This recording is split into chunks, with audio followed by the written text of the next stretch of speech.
Hello there, this is Ms. Page.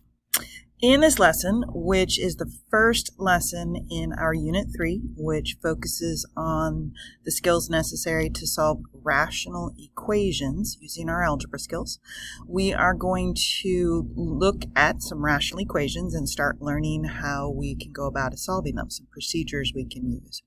One of the things that we will use is the multiplication property of equality, where in an equation we can multiply all of the terms by the same quantity. And our goal in that step is going to be to reduce all the factors in our denominators to 1, so that then we can simplify the equation we're solving. That means that our prior knowledge we will need here will be how do we know what the lowest common denominator of all of our ratios will be.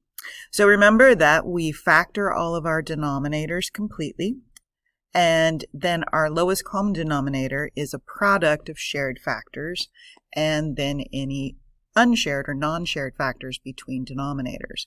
So in this first problem here, we have factored the trinomial, and x plus 1 becomes a shared factor, so we use it once, and x minus 2 is also a shared factor between two denominators.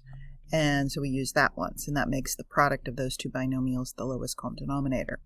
Over here, we have monomial denominators. So one of the ways to look at breaking this down is to break down coefficients into prime factors and rewrite powers of a variable by expanding them, which is shown here. So 2 times 2 times x is the 4x, x times x is the x squared, 3 times 2 times x is the 6x. So what I'm looking for now would be shared factors between two or more denominators. So I have an x that is shared between all three of my denominators, so I use it once. Then what I have is a 2 that is shared between two denominators. So notice I use that also only once. Then everything else is unique to what remains in each denominator. So here there's that 2, so it gets used once. There's that x that's left over, so it gets used once. And this 3 is left over in that denominator, so it gets also used once. Then looking at the product of all of those, we get a lowest common denominator of 12x squared. All right, so rational equations. Similar to rational expressions, you will find that their numerators and denominators are polynomials, that at least one of your denominators will have a variable in it if we're calling it a rational equation. And also, of course, that we're looking at there being an equal sign with a left side and a right side. So the key thing, notice we have equal signs with an expression on each side of that equal sign. That creates equations. Unlike what we've been looking at previously, which are referred to as expressions. These are expressions. So they're sums and differences of rational expressions. In this case, there's no equal sign. This one can trip people up. This is an equation, but it's actually not a rational equation because the denominators are all whole numbers in this case. There's no variables in my denominators. So that's actually a linear equation, because it can be rewritten with those denominators being coefficients or multiplying factors of the numerators. So this is equivalent to that, and that is actually no variables in your denominator. That's a linear equation because all the x's are to the first power and not in the denominator. So one of the things about our rational equations, as we've been working on understanding and determining in our expressions, is that denominators can't be 0. So when you solve an equation, if you get an answer or solution that creates a 0 in your denominator, that solution is not considered valid. We call those types of solutions extraneous solutions because they are algebraically solutions, but in the process we actually change the structure of our rational equation into something else, such as a linear equation or a quadratic equation. So the solutions that we get can be valid for that other form, but they're not actually valid in the original rational equation because they create a 0 in one or more denominator. So we always have to check to see if our solutions that we get from our algebra are actually valid in our original equation. Here is an outline or numbered steps for our process that we're going to be using to solve a rational equation. So we will find the lowest common denominator, which I was talking about in our prior knowledge. Then we will use the multiplication property of equality. We'll multiply every term in our equation by that lowest common denominator. And that will reduce all the factors in our denominators to ones. And anything divided by 1 is itself. So that's going to simplify our equation, and we're going to solve that simpler equation. And that will often use our skills of solving linear equations and quadratic equations. Once we have found the solutions, we will then have to check them to see if they are valid or extraneous. And we want to make sure that we understand which is valid, which is extraneous, know that term extraneous solutions, because sometimes that's actually a key thing in mathematical understanding. You may actually be asked to identify extraneous solutions. So you need to know what that actually means. And then once we've determined what our valid solutions are, if we're solving for valid solutions, then we'll just state those final solutions as our final solution set, or what x is equal to in the situation. All right, so let's take a look at this first problem. So we're solving the equation. We should recognize this is a rational equation because the denominator, at least one denominator, in this case both, involves the variable of x. So what we're going to do first is we are going to find our lowest common denominator. That means we want to factor the denominators as completely as possible, including GCFs. So our first denominator has a GCF of x, and that's times x minus 3. And the other is x minus 3, and x minus 3 is a prime binomial factor. So that's all the factoring we can do. So remember that your lowest common denominator is a product of your shared factors between two or more denominators, in this case 2. That would be our x minus 3. And any other factors in the denominators that are not shared. We use one each of those. We use one of the shared factor, x minus 3, and one of the unshared factor of x. So our LCD is x times x minus 3. And we're going to leave it in that factored form here. So now what we do is use our multiplication property of equality. And we are going to take each of our terms, each ratio being a term. So we have our x plus 12. And I'm going to use the factored form of this denominator because it will make the problem easier. And we're going to multiply it times our LCD. And I'm going to give that a denominator of 1, although that's not absolutely necessary, equals. And then we are going to take our second term of x plus 2 over x minus 3. And we are also going to multiply it times our LCD. Now, if we've done step 1 of finding the LCD correctly, what we should find is that the factors in the LCD will reduce with factors in our denominators, or at least some of them will. Sometimes all, sometimes just some. And the key thing is that all of the denominator factors should cancel out and become 1s. So here our x's will cancel and reduce to 1, and our x minus 3's will cancel and reduce to 1. So this part right here is now just simply x plus 12 over 1, which is just x plus 12.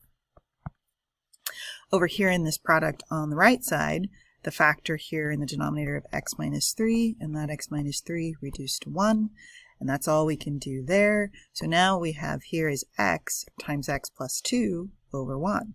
And you can write that as x times x plus 2 in parentheses, or you can do the distributing and write x squared plus 2x at this next step.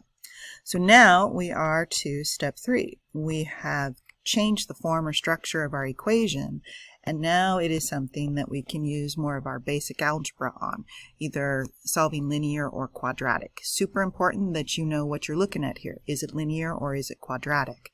Remember, linear equations, the highest power of x is x to the first power.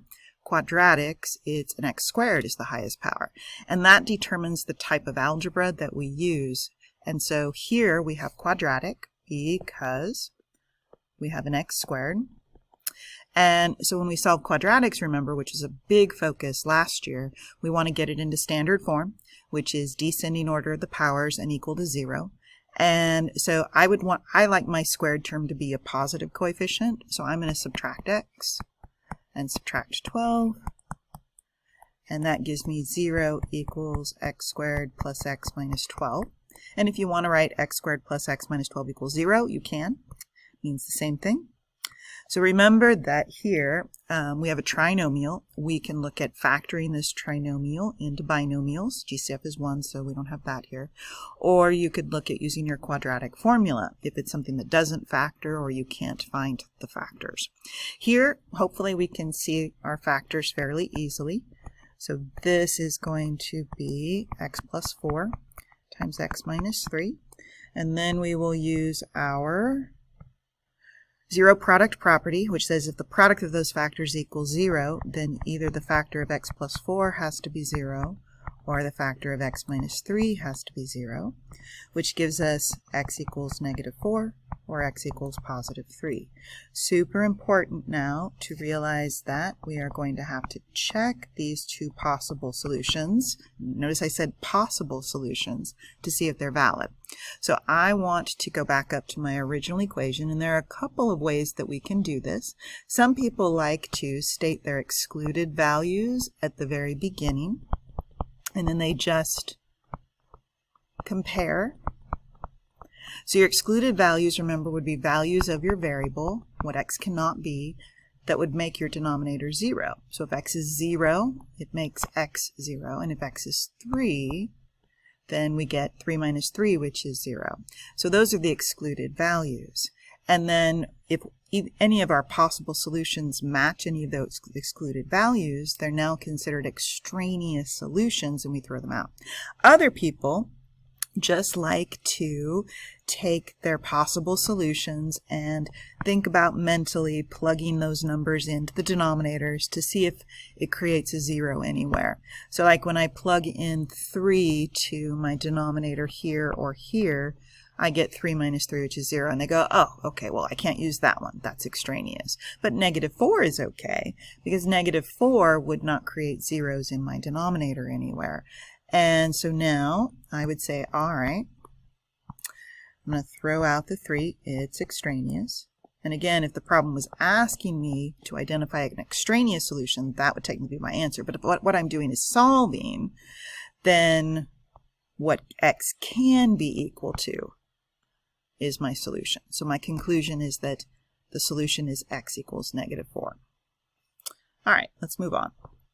Let's take a look at this problem. So in this problem, procedure doesn't change. The biggest difference is often in the LCD, how skills and stuff, making sure we do that correctly, and then in the checking. All right, that could be something too that is a little different. So here our LCD. Oh, and the other big thing that can be different is at step 3, the type of equation we solve and the strategies we use to solve there. That's a biggie. So here, x plus 2 is a prime binomial factor, nothing to do there, and so is 5x minus 4. GCFs are 1, not a difference of squares or a sum or difference of cubes, so our LCD then becomes the product of the individual denominators, x plus 2 and 5x minus 4. All right, so that means that in my second step, I am going to take both of these. I'm going to write this a little differently this time. You might like this better. And I'm going to multiply them both by my LCD, which has a denominator of 1, so you can write it that way or just know that. And then I look at what my denominators reduce with. So here it reduces with the x plus 2, so I'm left with 3 times 5x minus 4, which I have to distribute, which gives me 15x minus 12. And here the 5x minus 4 reduces with the 5x minus 4, leaving me 7 times x plus 2, which gives me 7x plus 14. So now I am going to be solving this equation. So here I have to realize what I have is a linear equation. X is to the first power. Linear equations use basic undoing algebra with a goal of getting your variable on one side and your number on the other, remember. We don't need standard form, we don't need factoring, none of that. That's quadratic strategies. So here I would simply subtract 7x and add the 12. I get 8x equals 26. Then I can divide both sides by the 8. And here I should reduce, and reducing by 2 gives me 13 over 4. Now I need to, of course, check to see if this is a valid solution or not. So I'm comparing to excluded values.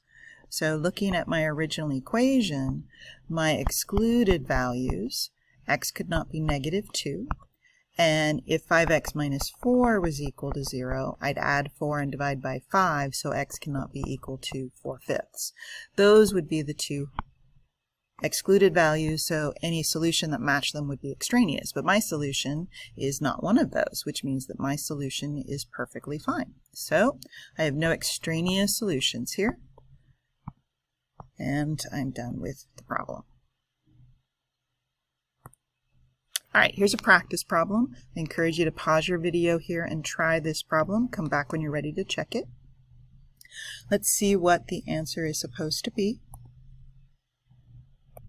So hopefully you came up with the solutions or possible solutions of negative 2 and 2 and determined the negative 2 is an excluded value, so it's an extraneous solution, and decided that x can only be equal to 2 as a valid solution.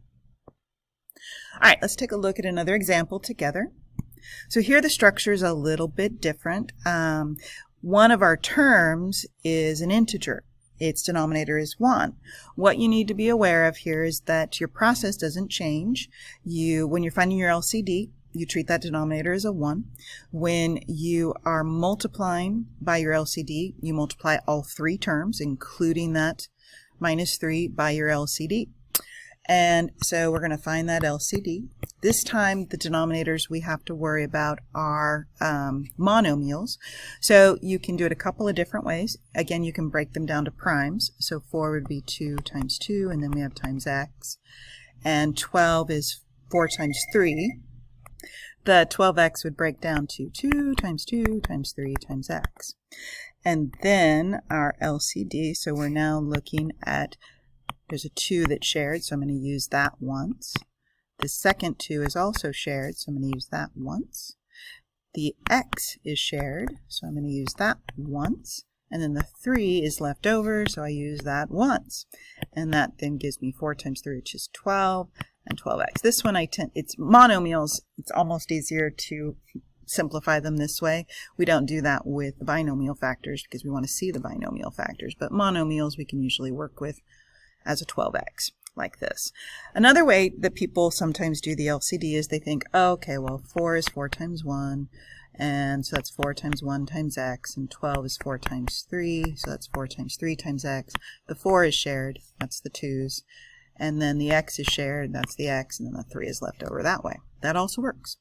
So now we are to the step where we are going to take each of our 3 terms, 9 over 4x, and you might want to put the 3 over 1, but you don't have to, of course. You just have to know its denominator is 1.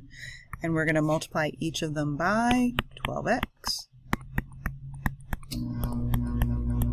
So now I'm going to reduce the factors of my denominator. And remember, denominator factors should reduce to 1. LCD factors, maybe, maybe not. So the 4 and the 12 reduce to 3. The x is reduced to 1. So I have 9 times 3, which is 27.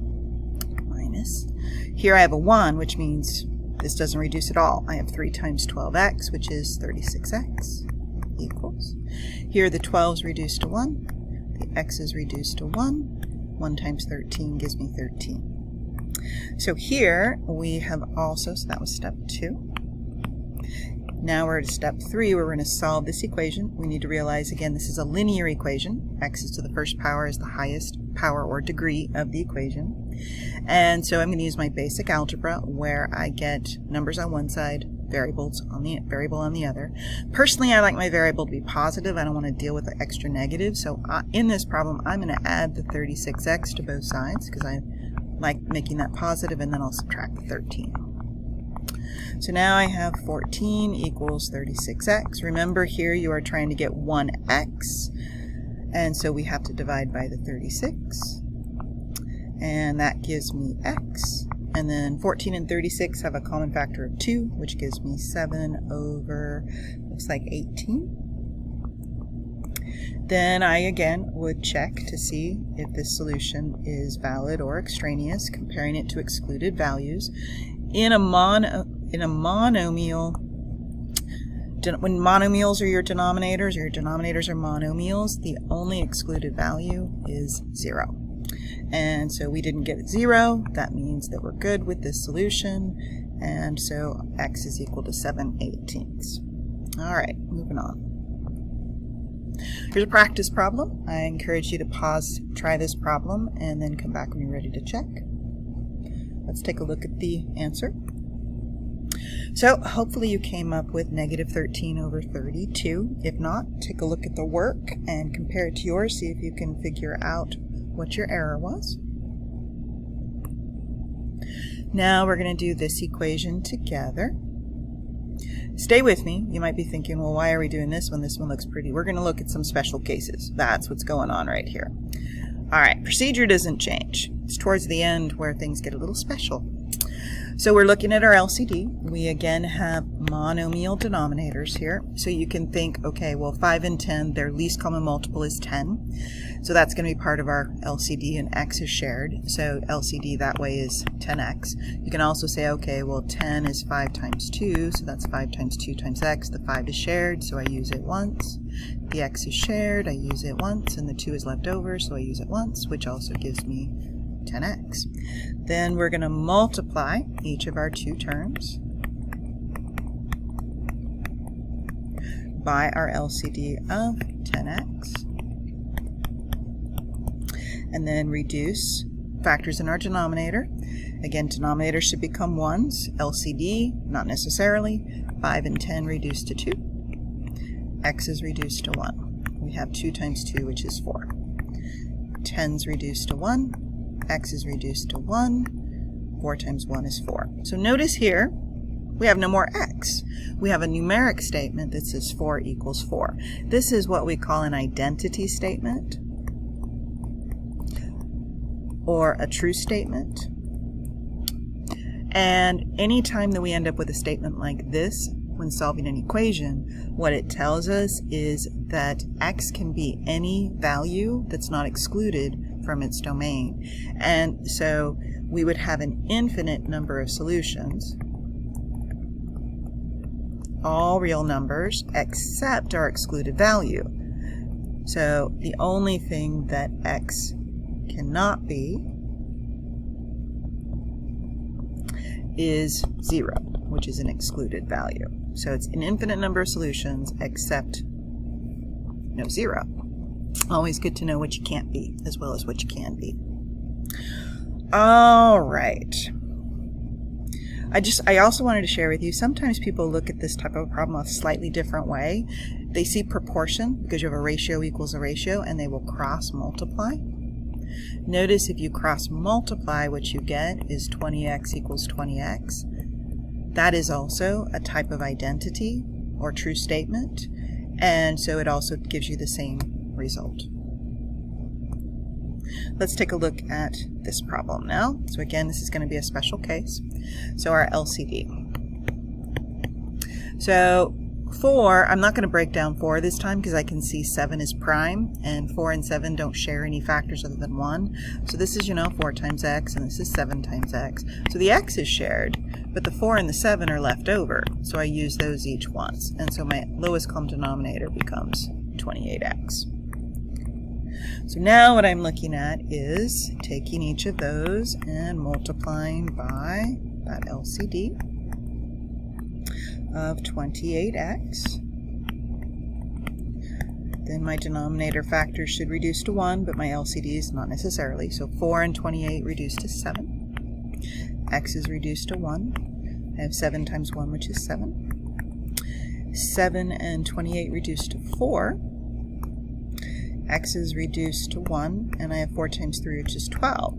So again, I don't have any more x, and so I'm just left with this number statement. But this time, I have 7 equals 12. This is not an identity because 7 is not equal to 12. And so when this happens, we have to realize that there's actually no value for x that will make the two sides of our equation equal to one another, which tells us there is no solution. You can write out no solution, Or you can use the symbol that represents the no solution for us, or what we call the null set, the empty set, which is a circle with a slash through it. You don't have to do both. One of them is fine. All right, that finishes up this lesson. I hope that you have a wonderful day. Bye.